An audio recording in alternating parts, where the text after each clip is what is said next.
national independence. He has also criticized the Bharatiya Janata Party's COVID-19 response and the recent removal of state protections for farmers. I'm thinking a lot about my family right now. They're watching this. Hi, Mom.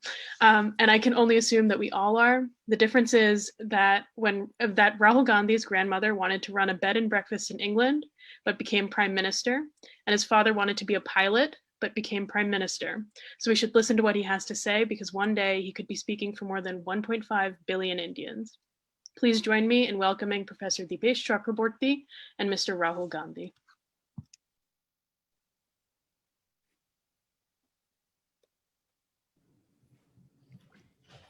Rahul, a very good evening to you in Rajasthan. Good evening. And a good morning from Chicago. It's wonderful to have you here, and we're delighted to have this opportunity to talk to you. So you and I will have a conversation where I'll be mainly asking you questions, and then students and others will join in with their questions. So I thought the starting point was provided by Devlina's last remark in her introduction about your family, which has made sacrifices, and sometimes the sacrifices have been almost tragic. I mean, well, tragic in the sense that you lost your father and your grandmother to political assassination. So I thought that in the interest of listeners getting a sense of you as a human being, I was going to ask you, why didn't that deter you from joining politics? I mean, your father, everybody was told, we grew up hearing, was an unwilling entrant into politics. Were you an unwilling entrant into politics? We defend a certain political idea and philosophy. We believe in a certain sense of India, and that's what we defend. Elements of that you can see in the freedom struggle, but they're older than that. These are philosophical central themes in the Indian civilization, in our history. And we defend those ideas. Yes, my grandmother and my father got killed. I'm proud that they got killed standing for something, defending something. It's something that helps me understand them and helps me understand my place and what I should be doing. So no, there are no regrets. And as I've gone further in this journey, those ideas are crystallizing more and more. So if you were to ask me 15 years ago why I joined politics, or 20 years ago, why I would think of joining politics, my answer would have been very different than it is today. And as I go further, and frankly, there is a battle of ideas going on. And as the other idea attacks me, it helps me refine myself. You mentioned trolls, and you were like, oh, trolls are difficult to deal with. No, for me, trolls sharpen my sense of what I have to do. They're almost to me a guide. They tell me exactly where I have to go and exactly what I have to stand for. So it's a refinement. It's an evolution. So they strengthened your resolve to be a certain kind of person and a certain kind of person engaged in politics. Yeah, I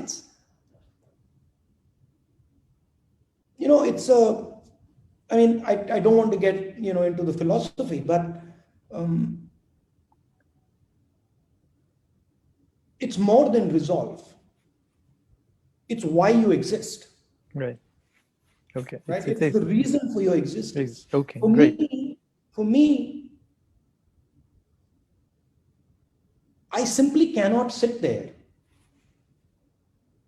And it's not just Indian people. I simply cannot sit there and see some injustice being done to someone. I just can't do it. Right? It irritates me. It keeps me up at night. I'm like, this just isn't right. Right. And so strangely, the idea that attacks me invigorates me. It gives me life, which is something I would have never understood Right. 10 years ago. No, it's yeah.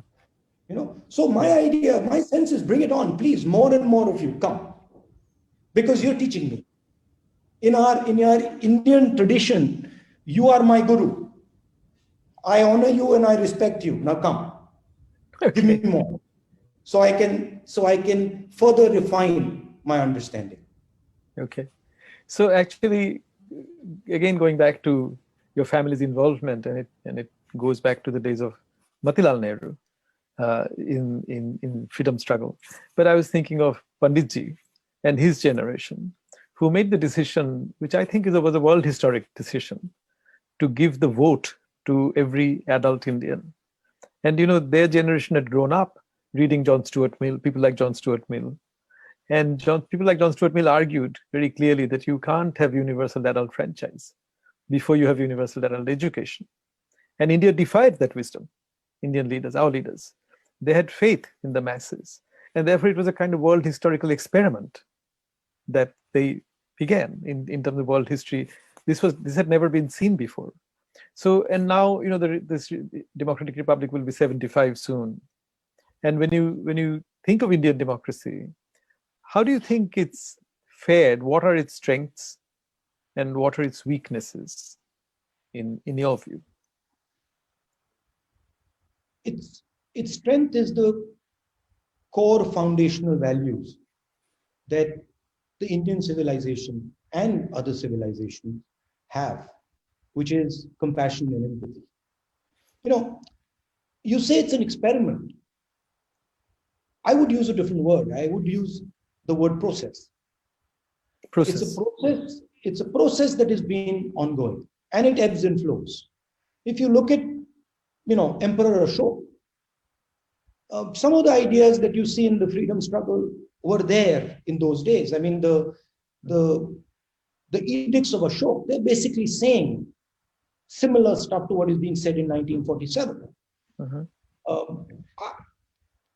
I don't think democracy is only a Western idea. I think it is as much a Western idea as an Indian idea.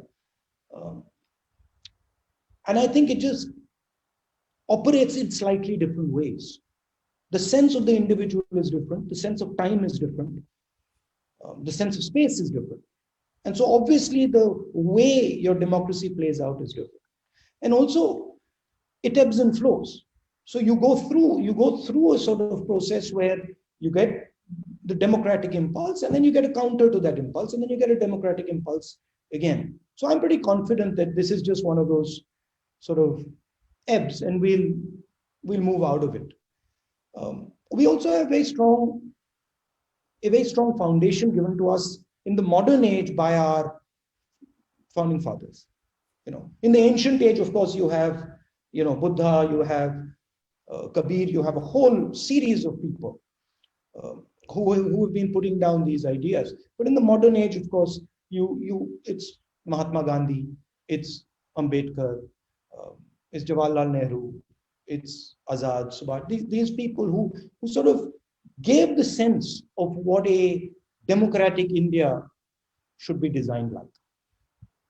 But the ebb that you're talking about, I mean, one is we've been noticing certain changes globally, right? I mean, globally there've been sort of rise of strong arm or strong leaders, as they've thought about, who don't necessarily dispense with elections, but who project themselves as strong leaders, as deliverers of certain goods. Why? And so, do you have a sense of why that's been happening globally? Do you think what's happening in India is part of a global trend towards a certain kind of democracy that you were describing as an ebb in the flow of democratic ideals? I think there's a couple of elements to it.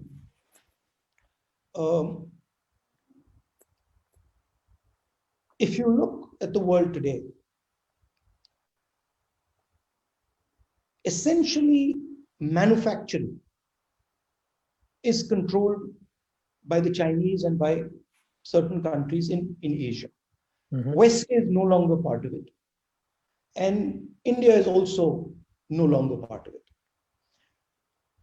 The thing is, if you want to give people jobs at scale, the only route through is manufacturing.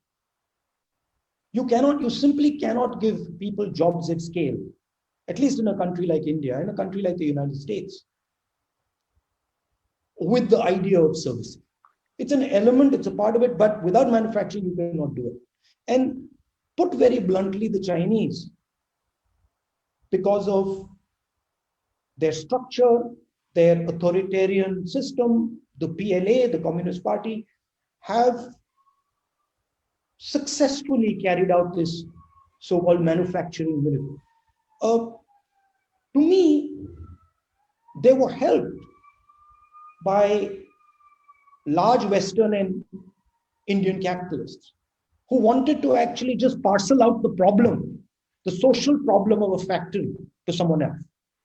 Because realize that when you have large factories in a democratic country, they mobilize themselves and then they contest for power. So then you have a strong contest for power, and the large capital in the West and in India didn't want that. They didn't want to go through the political contest that large-scale manufacturing would create. So they parceled it out to China. Now the factories changed. So the Western capitalists and Indian capitalists thought that what we're parceling out is not really that valuable. It's a concrete structure with some simple processes inside. What they didn't calculate was the internet that would suddenly give that concrete structure a nervous system. And so now you have a completely different sense of manufacturing. Manufacturing has suddenly changed. Services and manufacturing have fused. So when you look at this phone, you can't answer the question where services end and manufacturing begins. Right? Whereas with a Ford motor car 50 years ago, you could clearly answer, you could say, here's where manufacturing ends and here's where the service begins. So the idea of services and manufacturing is merged. So now you've got populations in India and in the West who simply cannot get a job. And they don't see a future. And that's where the strong man comes in. And he says, okay, nothing is working. And the anger that is generated inside those people, he uses that anger and he inflames the situation. The problem is that he doesn't give a solution. So that anger just festers, it's divisive, but you don't get a solution. And then eventually, you have to get a solution. And then that's where people like us come in. And what do? We bring people together and we try to actually solve the problem, which is give people jobs. But Rahul, from that, if I may ask you two follow-up questions. One is that, when Trump got elected in the US, and many of my colleagues, myself included, we were all surprised by it, and living in a democratic state like Chicago and living within the bubble of university, it was very hard to tell that somebody like Trump would actually get elected. My colleagues started teaching courses about Trump, but they were all wise after the event because we didn't expect it. But the usual explanation given was that people who felt deprived because of globalization, people who felt they'd been left behind by force of globalization, Trump gave their resentment and their anger a sort of face. Whereas in India, if you think of BJP and their success over the last more than half a decade, they're riding not just on the resentment of the unemployed or the masses of young people. I mean, they're the factor, but a lot of support are actually coming from educated, moneyed people, established people. I'm personally surprised. I went to one of the IIMs for my postgraduate degree, and I'm a product of Nehru's age. Scholarship generation, cheap subsidized education. That's what we grew up on. And then many of my friends actually made money, going through IIM and became rich. But there's a profound rejection of the Nehru years in them. There's a deep rejection. Profound is not the right word, but it's visceral. reaction. So what interests me in understanding about the Indian situation, and maybe you'll be able to shed some light on it, is that why is a bulk of the educated consumer classes, middle classes, upper middle classes, shifted towards BJP? Because realize that in a country like India, where you have millions and millions of poor people who you have released from the village into urban India. So it's a huge, powerful force. And now suddenly they feel that the dream that was sold, the Bollywood dream, the Lux soap dream, it's not working out. They can't get a job. There's tremendous anger over there. And that anger is going to turn potentially on your friends. That's where it's going to go. So you got to distract that anger. You got to take it somewhere else, because otherwise you got a real problem. So it is a sense in the elite in India that Nehruvianism has unleashed this mass of poor people who didn't ask questions, who didn't really bother us, but who now suddenly are on the loose. I mean, I was in Uttar Pradesh. I'll tell you a story. I was in Uttar Pradesh and during one of the elections, and I walked into a house and started to talk to the gentleman. In the conversation, I said to him, how are you feeling? And he said, well, I'm doing well. So I said, this was UPA time. I was like, oh. And I said, you've got a scooter in front of your house, and you told me your daughter is sort of a lawyer, so you've done well. So then he looks at me and he says, it's all your fault. So I was a bit taken aback because I was campaigning, right? So I was like, okay, it's all your fault. I was like, oh. So I was like, what do you mean? He's like, 20 years ago, when I used to walk out of my house, society used to look at me and say, देखिए, Pandit ji जा रहे हैं. Meaning, here is a knowledgeable upper caste person going. He says, today I get out of my house. I have money, but I don't have that place in society that I used to have. And this is, in his words, Jawaharlal Nehru's fault. Because he unleashed these forces. He unleashed these forces. Now, my point is, and the Congress point is, this is India's power.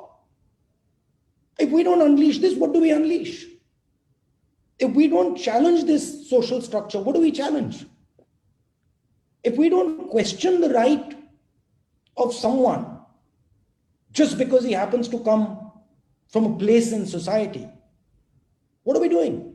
So that's the conflict. And Mr. Modi actually sells that dream that you can put this genie back in the box, that you can just shut this thing down, and all these people who've come out, who are asking for their rights, who are demanding Manrega, who are demanding all these things, they'll just go back home. They won't. No way. And it's something that as a nation we have to deal with. We have to embrace it. And I realized something in that conversation, which for me was a very profound political insight, that it's not good enough for me to just push that process. I also have to take care of this gentleman who has felt tremendous pain because of that process. It's not good enough for me to say, sorry, we will just look at this part and we will unleash this force. I got to, as a congressman, have compassion even for the person who's being harmed by this churning, and embrace him and say, okay, listen, we're going to try and make this as smooth as possible. But then, Rahul, another question comes up as a follow-up, and you've kindly given me permission to ask you critical questions. which is, the question is, why couldn't the Congress capitalize on these aspirations? I mean, on the empathy, so let me just put it, so the usual answer is given. One is, of course, as you know, the UPA too had to bear this huge charge of corruption and scandals, right? That got a certain kind of media time. And the second point that's often made about the failure of the Congress or the decline of the Congress in terms of political power is the whole question that's raised, and you might consider it a bogey, but it's raised, of the dynasty. That Congress is a family-dependent party, it's a dynasty-dependent party. That's what the opposition says, and get some traction out of it. How do you, as somebody who belongs to the so-called dynasty, who's seen as dynastic, how do you relate to these things? It's interesting to me because the last time a member of my family was prime minister was, I don't know, 30 plus years ago. Right. The UPA government, no member of my family was in the government. Right. Now, I do have an ideological view. I fight for certain ideas. Now, if you're going to say to me, just because your father was Rajiv Gandhi, you're not allowed to fight for those ideas. Sure. I'm going to say, sorry, I don't care who my father was.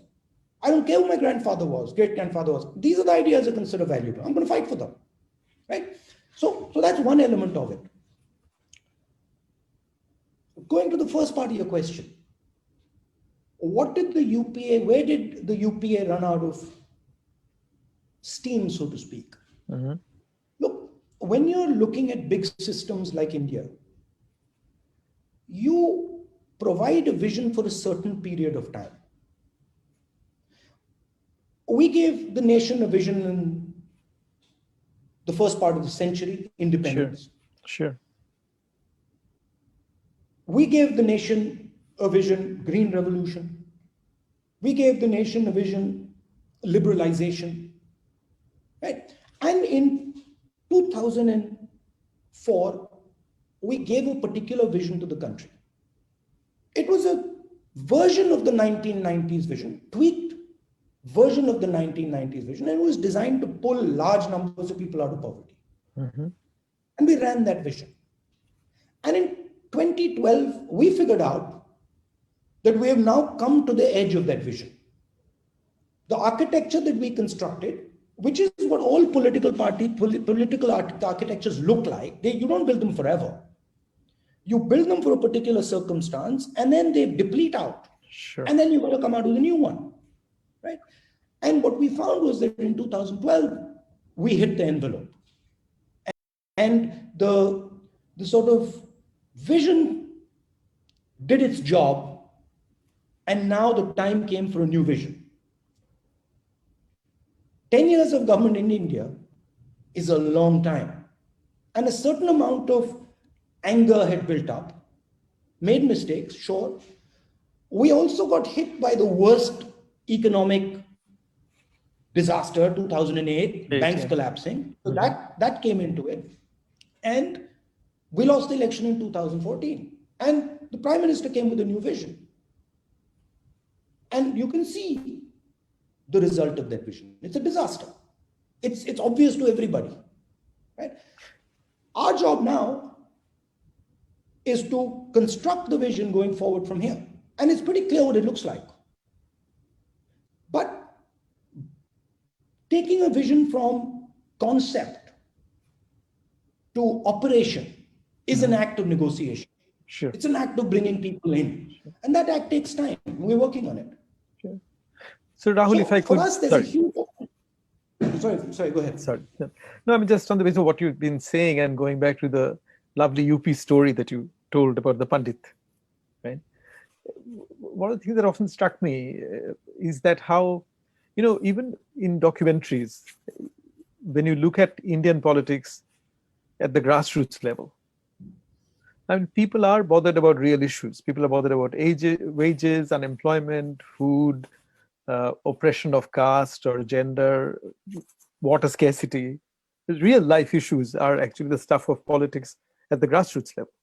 But somehow, when it comes to the national level, we get more sort of dramatic issues like personalities, Pakistan, national pride, those. So what I'm asking you is, like real issues like, say, let's say environment, which is often in a bad way in India. Cities are so polluted.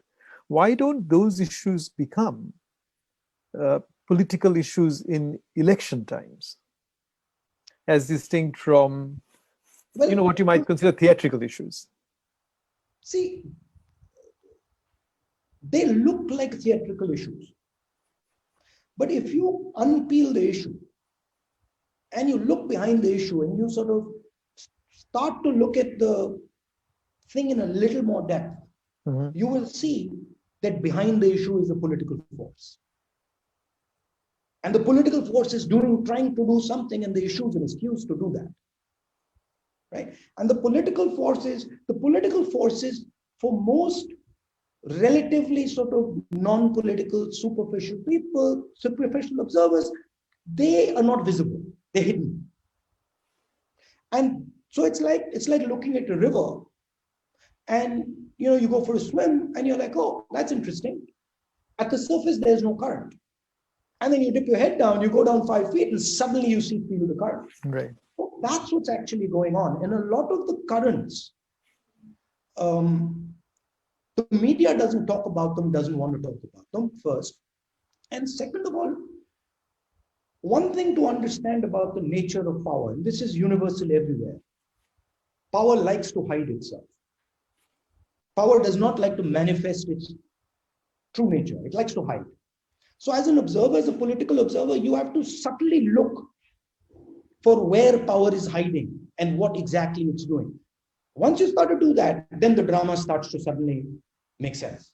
The Maya, so to speak, in art, it cracks and you're like, oh, okay, I get it. This is what's happening here. Right. So sorry. Yeah. Now coming back to the environment, right?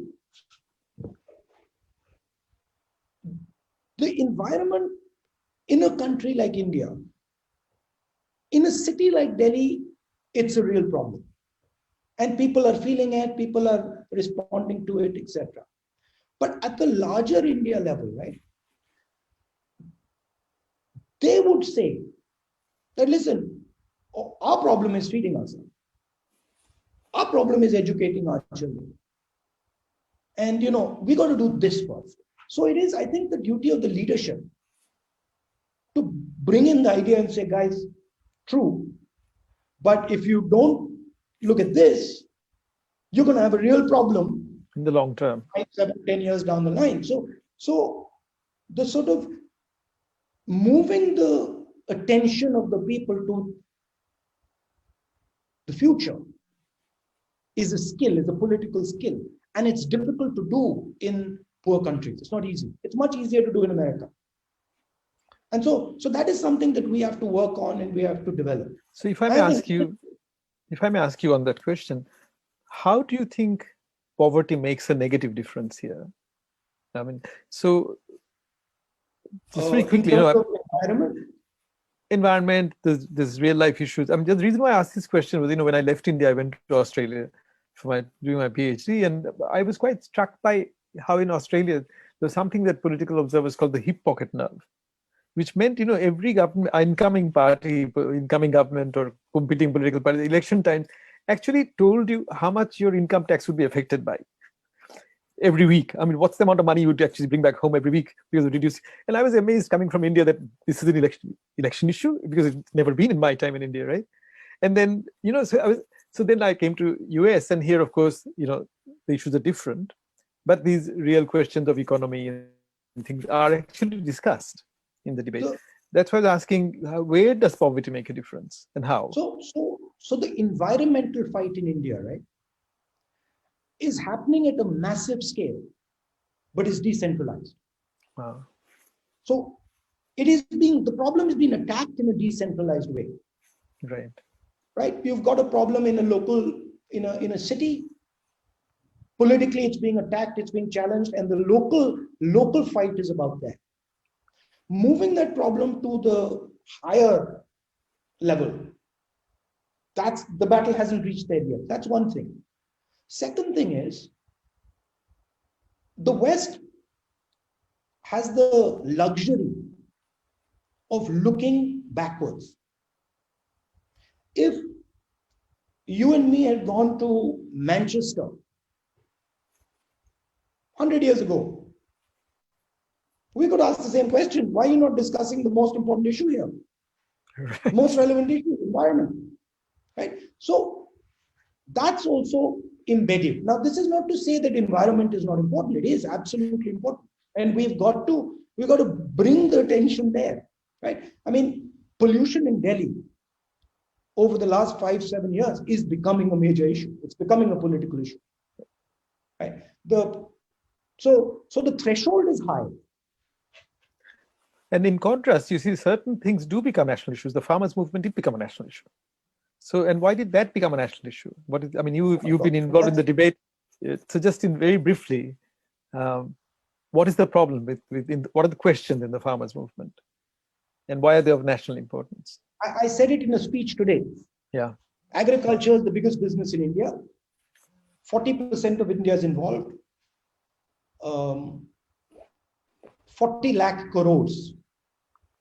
Now, what is that in dollars? 40 lakh crores. I mean, huge business, one of the biggest businesses in the world. Today, that business is owned and operated by 40% of India. The government is now attacking that ownership and saying, sorry, 40% of India is not going to own this anymore. 4 or 5 people are going to own it. And that 40% is reacting. And the 40% is saying, wait a minute, we don't accept it.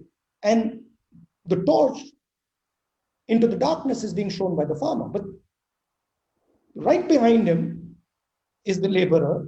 Right in his side is the small trader. Right next to him is the small businessman. They're all there, they're waiting. And I keep telling the government that you really need to back down on this thing, because this thing is going to spread. And it shouldn't spread, because it will be disruptive if it spreads. And negotiate this thing.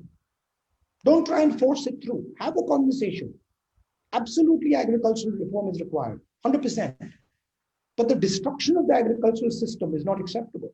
So let's start a conversation on it. Put the bills aside, bring them back into the House. Let's discuss reform of the agricultural system, and let's do it, but not like this. Sorry for interrupting you. No, not at all. I mean, this is my last question, and then we should open up to have students ask their question.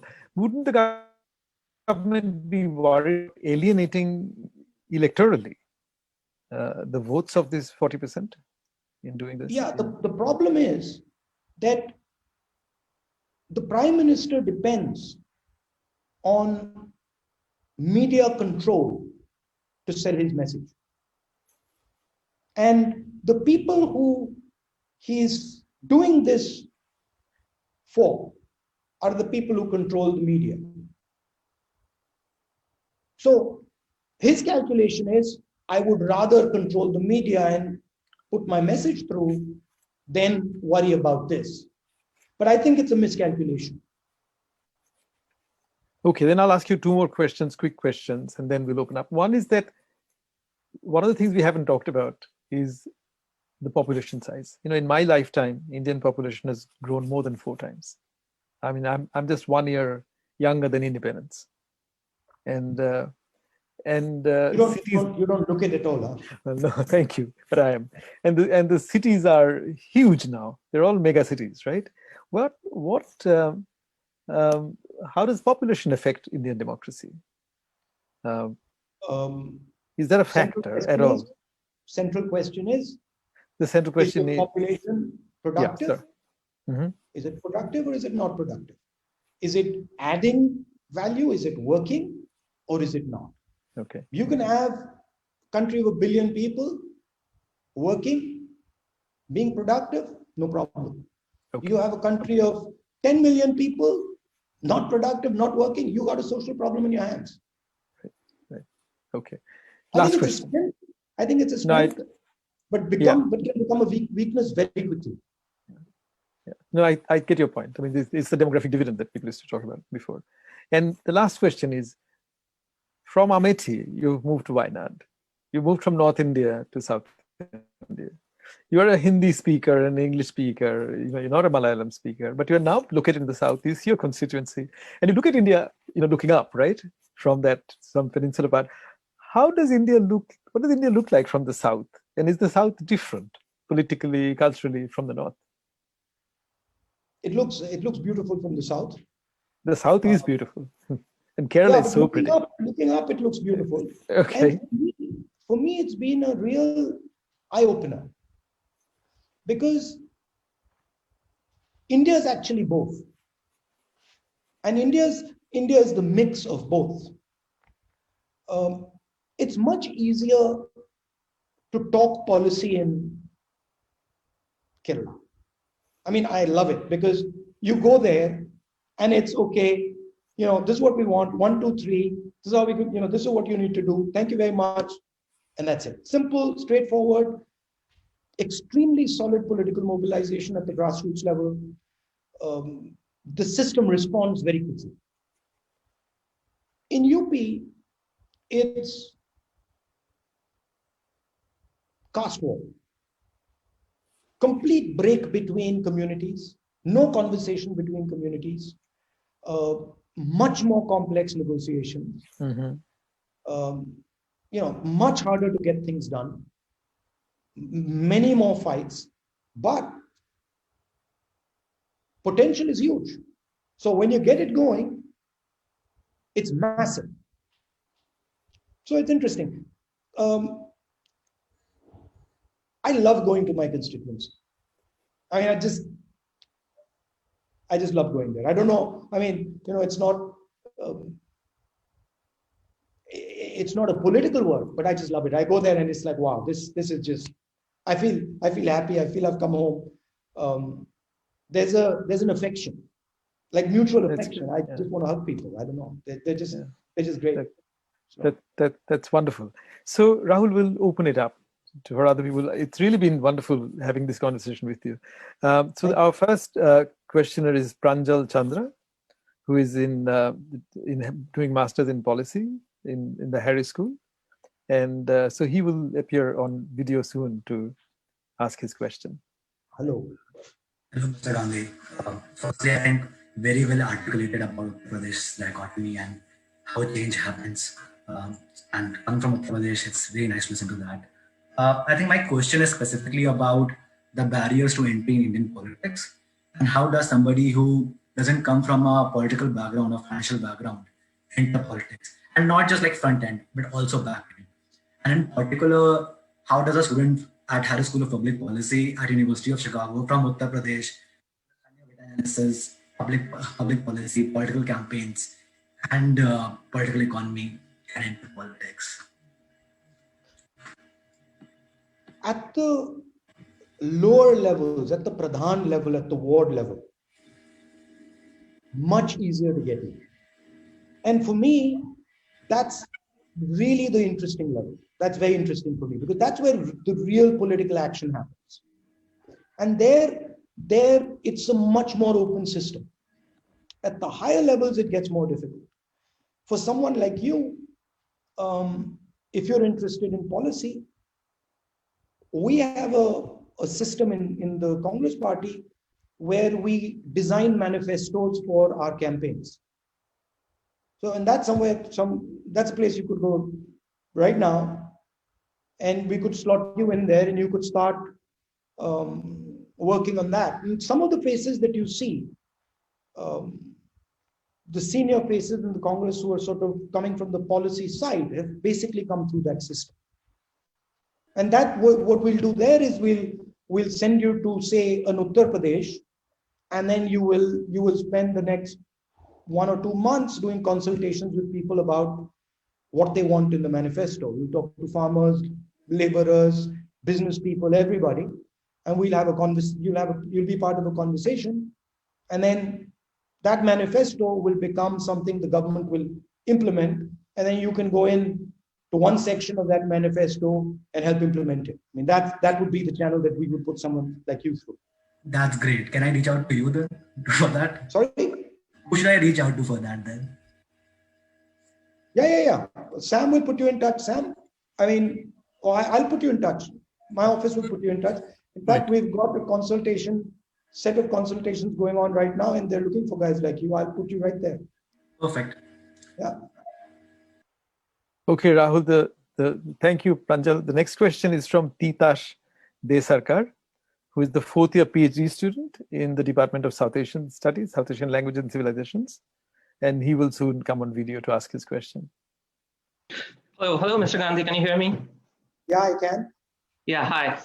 So I have two quick questions. One is the overwhelming sense of fake news that has been propagated via mobile phones, TV channels, and print media. And I emphasize the kind of tremendous power of this. So how do you begin to even counter this overwhelming sense of fake? Is an attack on the idea of India. And it is a organized, systematic attack. And the idea is kill democracy institutionally. Meaning, let the democratic process work, but strangle it institutionally. Right? So you can feel the strangulation on the press. You can feel the strangulation in the courts.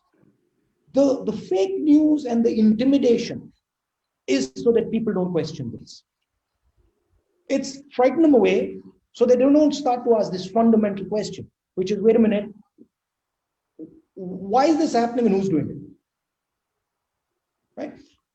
And the forces that are doing it they're there, you can see them, and they're making billions and billions and billions of dollars by doing it. So at the end of the day, it is wealth. It is an attempt to grab India's wealth and not give it to its people. Right? That's the structure. How will it get fought? It will get fought by mass mobilization. Somebody said to me, why is the opposition not able to fight the BJP? And my answer is, as an opposition leader, I need institutions. I need a free press. I need a legal system. I need conversation in parliament. These are things I need. If you take them away from me, well, Gaddafi used to win election, 99% of the vote. Saddam Hussein won election, 99% of the vote. That's what happened. Right? And then to that mix, you add social media, you add control of WhatsApp, you add control of Twitter. I mean, there's a list of 1,000 people, many Congress people, who the government has said Twitter has to shut down. This is the conversation going on between Twitter and the government of India. Right? So the result, the answer is mass mobilization. And the answer is going to come when the people who are taking this money overreach, which is what they've done with the farm laws. They've overreached. Because you see, when you think the opponent is weak, you go too far. And then suddenly you realize, oh, the opponent is not that weak. The thing to understand is the opposition to the BJP and the RSS is very, very strong. It's sitting there. Simple metric, we're 60%. Even on the day of the election, we were 60%. Right? So, number one, bringing them together. And number two, when these guys overreach, making it expensive, which is what we're doing with this trolling, with this fake news, with the farm laws. See, the one thing that you cannot argue against is that the opposition and us in a big way have torn the BJP's reputation to shreds. We've literally ripped their reputation apart by exposing what they're doing. Thank you so much, sir. Thank you. Thank you, don't call me Dipesh. sir. Call me Rahul. Okay, Rahul. All the best. Thank you. Nice Thank you, talking to you. Dipesh. What's that picture behind you? Thank you. The next question is from Shivani Agarwal. Shivani actually did her undergraduate from the university and then graduated from the law school last year. She doesn't have video capability, but she'll ask her questions on audio. And Shivani. I can see her. Yeah. Oh, she's there? Okay. Yeah. Sorry, my video is not great. Your video right worked. Okay. Yeah. Good. Okay, but, good. Mr. Gandhi, I buy your point that the media is completely captured and that any opposition needs a free press and a free judiciary. But the fact is that given that we don't have that in India right now, I know you're outspoken about it, your party spokespeople are outspoken about it, but we don't have it. So is India doomed to the same government for the next 10 years if this does not change, given the hold that the media has on public opinion and their complicity with the government? See, a nation, right? When I was talking earlier about a vision, a vision is something that comes out of a process. It comes out of a struggle. It just doesn't come for free, right? You have a particular vision of your life.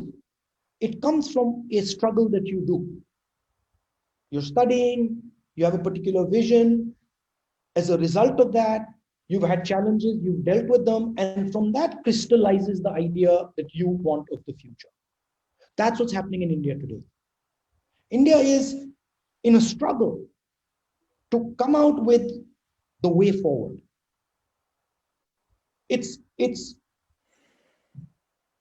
the Indian brain is working hard on how to come out with the way forward for India. It's a challenging time. Don't think that this is a simple time.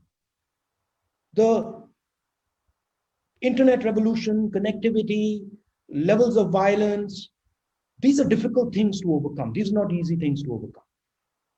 But the machine is working. The evolution is taking place. And I won't say it's not going to be painful. It is going to be painful. But to build anything beautiful is painful. And I can see it in my own life. I can see that the pain that I am made to suffer is giving me clarity. So a nation mustn't be scared of dealing with pain. You say, okay, this is what it is. Let's take it on and let's work together to cross this path. Look, I fight the BJP. I fight the RSS. I don't agree with their vision of India, right? But they're Indians. I cannot get away from that. They are my people, our people. And I refuse to hate them. I just refuse to hate them, because if I hate them, we're not moving forward. So I would request you to look at this with optimism, to say this is a difficult time.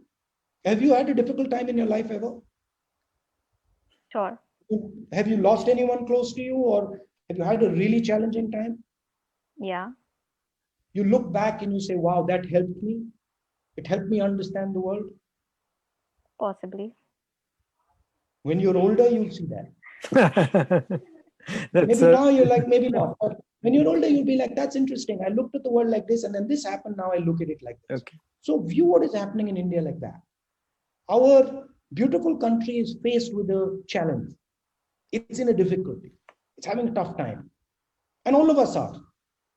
Right? And we have to go through this thing, and we got to carry people. We can't say, I don't like him because he doesn't agree with me. I don't like him because he's RSS. No, we got to carry him on.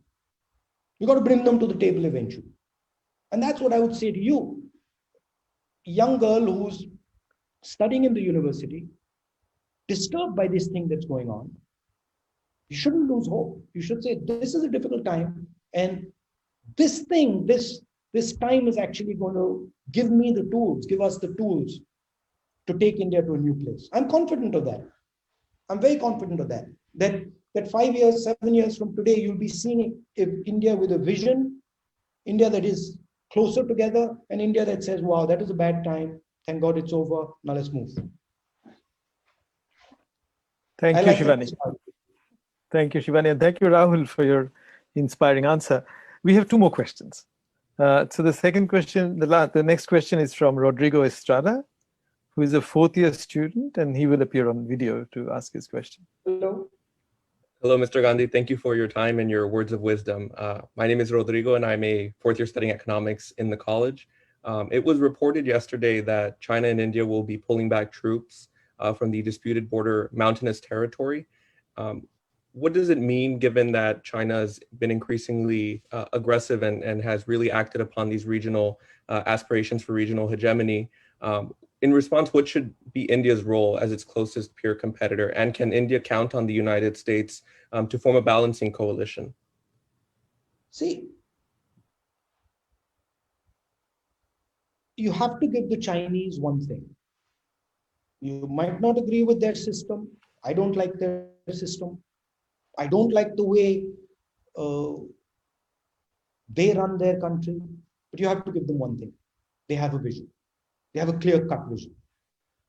And that vision, I mean, if you want to put it very simply, that vision is to transform the world from a maritime world to a terrestrial world.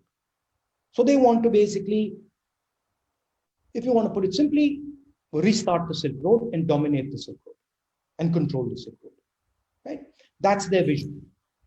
And it's a vision which is backed by money.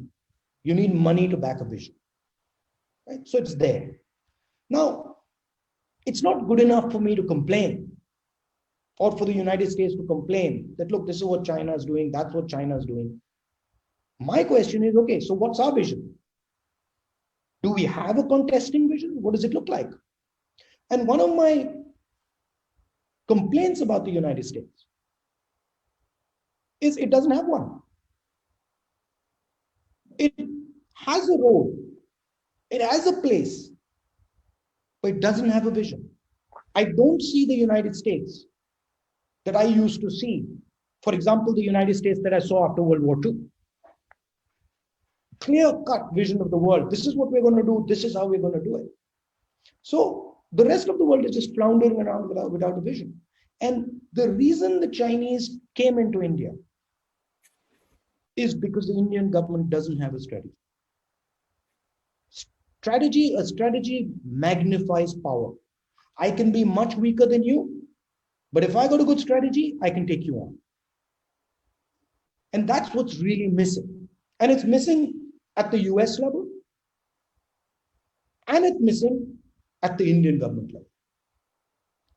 And so I think about this, and I'm sure people in the United States and India think about this, but there's a lot of work that needs to be done.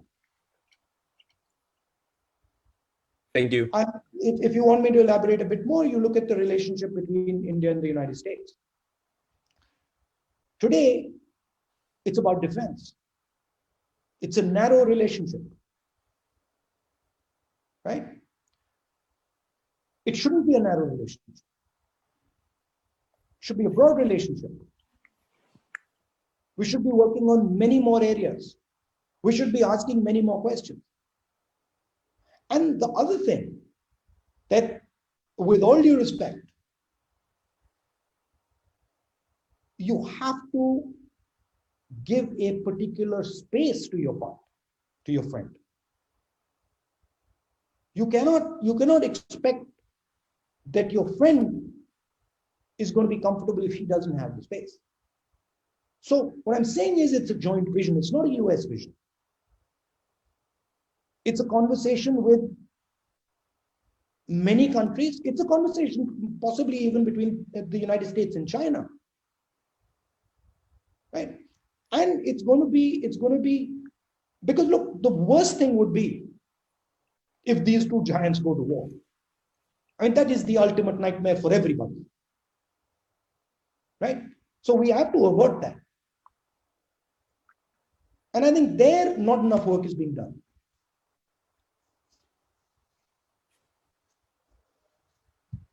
Okay, thank you, Rodrigo, for your question, and Rahul for your Where answer. are you from, Rodrigo? I'm from Texas. Okay, nice. Okay. The last Shade question. oil. Right. The last question, Rahul, is from Jasmine Chahal. She's a third-year student in the college, and she will now appear on screen. Hi, Mr. Gandhi. Thank you so much for coming and talking with us today. So my name is Jasmine. I'm currently in Chicago. And the question I wanted to ask was kind of along the strain of thought about this government control of media. I wanted to ask what you thought about this mass propaganda that is being spread about the farmers that are protesting. And we've seen a lot of doctored images, a lot of statements that have come out about it. And additionally, this recruitment of Indian celebrities that's been going on to spread this very pro-Modi message against international pressure that we've seen rising about the protest. So I just wanted to hear some of your thoughts about that. The government is actually terrorized with this protest. I know it from the inside. I speak to some of their leaders in parliament. They're terrorized. They're scared. And so they're trying to undermine it. And they're scared of what? They're scared that this protest migrates from the farm into the city. And they're terrified of it. They know that once it jumps from the farm to the city, then it's going to be unstoppable. So they're trying to undermine the farmer. They're trying to tell the guy in the city, like, don't talk to this fellow.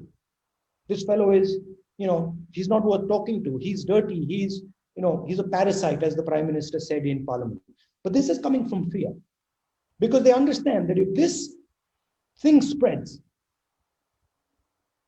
it will do tremendous damage to them instantly. And the thing is, it's waiting to spread, because you've got people in the cities who, after demonetization, after a bad GST, they got nothing to do. Right? So what has happened over the last 6 years, right? The job creation backbone of India, small and medium business, agriculture, these have been attacked by demonetization, GST, Corona response, and now the Farm Bill. And so it is actually a very volatile mix. It's much more volatile than people think. And that's why I keep saying, it's actually not a good thing that this stuff spreads. This stuff should be stopped in its tracks. The Farm Bill should be put away, and a conversation should be started about reforming the agricultural sector. This is critical. India has to do it, but it cannot be done without talking to the farmers, without talking to the people who are part of that system. So it is actually fear that is causing this reaction. By the way, the trolling is also fear. The hatred is also fear. It's like a bully, right? It's to frighten you and make you sit in your chair and not get up. And I've experienced it with the BJP. The moment you get up, they run. I've seen it in my own life. I was in Gujarat. I was in a car. 10, 15, 20 BJP workers came with black flags, waving them over there 15 yards from me. I just got out. I just told the guy, stop the car. Stopped the car, got out. My security guys were like, no, what are you doing? I said, no, wait, let me go and speak to them. I went and spoke to them, they ran. They literally just ran. So it is fear that is doing this. And that's what people fighting them have to understand. Right? And so for us, as I said earlier, the biggest enemy is hatred. Because, by the way, I think there's an earthquake going on. My room's shaking. Anyway, the biggest enemy is hatred, because hatred is also fear. When you hate someone, it's because you fear them. So look straight into the eye of your fear. No problem. No problem at all. And so that's what I tell you, Jasmine. And be positive about your country. Where are you from? Well, I'm originally from India, but I'm currently living outside of Chicago. I did want to ask really quickly, though, I know that we're going a little over time, what the Congress Party is doing to combat this police brutality that we've seen inflicted against protesters. There have definitely been a lot of examples, especially circulating online, of things like this happening. So I just wanted to know, what are steps that you feel like your party is taking to handled these incidents? Have you heard the word, and it's a strange word, which was used in the freedom struggle, called passive resistance? It's a strange word, right? It's like, oh, I'm not going to resist actively, I'm going to resist passively. What does this mean? Right? What it means is non-violent resistance. What it means is that I will resist you without hurting your space. That's what the Congress Party does. It's when you're talking to me, right? You have a sense of connection with me, and you also have a sense of distancing with me, right? You're like, this person's different name, but oh, look, he's similar to me. That sense of similarity is the Congress. That sense of distancing is the RSS. So what the Congress does is it brings this mass of people together and say, look, you're the same, come here. You don't need to be distant. You share so much. And when that mass starts to come together, the Congress starts to build. The Congress is not an organization. The organization comes after the idea. The idea is empathy, compassion. I'll tell you a story my grandmother told me, and then we end. And this takes me back to your first question. I was a little kid. My grandmother says to me, she was telling me about a ice hockey game in Austria in the 30s, where she went when she was a kid. And I realized that this is what actually the Congress is, right? So she says, well, I went to this ice hockey game and it was Nazi time. And the Austrians were playing one of the Eastern European countries. I don't remember now, but I think it was Czechoslovakia. One of these countries that was sort of considered by the Nazis to be inferior. And she says, I was a little girl, I'd gone there with my guardians to watch this match. And she says, I was watching this match and the Germans were just thrashing this other team, just brutalizing them. Goal after goal after goal after goal. And she says, I was sitting there and I was just feeling bad. I was just feeling bad that this isn't right. This is unfair. And she says, then in the middle of this, one player suddenly got the puck. And he broke through the German defense. And he went and scored a goal. And she says, I was so happy that I just got up and I started to cheer. And she said, then suddenly there was silence in the place. And I got scared. I was like, what's going on? Why is there silence? And then after the silence, there was suddenly a roar that started to say boo, boo, boo, boo to this little girl. And then my grandmother said, I sat down. I got scared and I sat down. And I was like, oh, a little kid. And then I said, so then, Dadi, what happened? She said, I realized that I would never ever in my life sit down again. That's the Congress. And it's in you. You might not be in the organization. And the organization might have failings that doesn't allow people like you to come in, which is what we're trying to correct. But the Congress is in you, for sure. So that's, I think that's the end of our time. Yeah, Rahul, Jasmine was the last. We had many other questions we obviously can't accommodate, unfortunately. But, it's my very pleasant duty and privilege now to thank you from the heart for being with us, for being so generous with your time and with your thoughts. And you can see that how starved our students and we are of interacting with thoughtful politicians like you yourself. And so we very much hope that you will come again in person. We have a very strong tradition of South Asian studies across disciplines, and I'd love for you to meet our faculty, students, graduate students, Titash being one of them we just met. They're all doing wonderful work on South Asia, India included, of course. And I personally wish you all the very best. And through you, I wish my mother country all the best for all your future endeavors and for national endeavors. It's been wonderful to have this session with you. Thank you. And you've all of you together have given much more time than I have. So thank you for that. I'd quite like to have a sort of ongoing conversation. So if there's any of your students who are interested in issues in India, have questions about it, would like to do Sure. these types of conversations with a smaller group of people, I'm always happy to do it, and I'm looking forward to coming and having a chat there.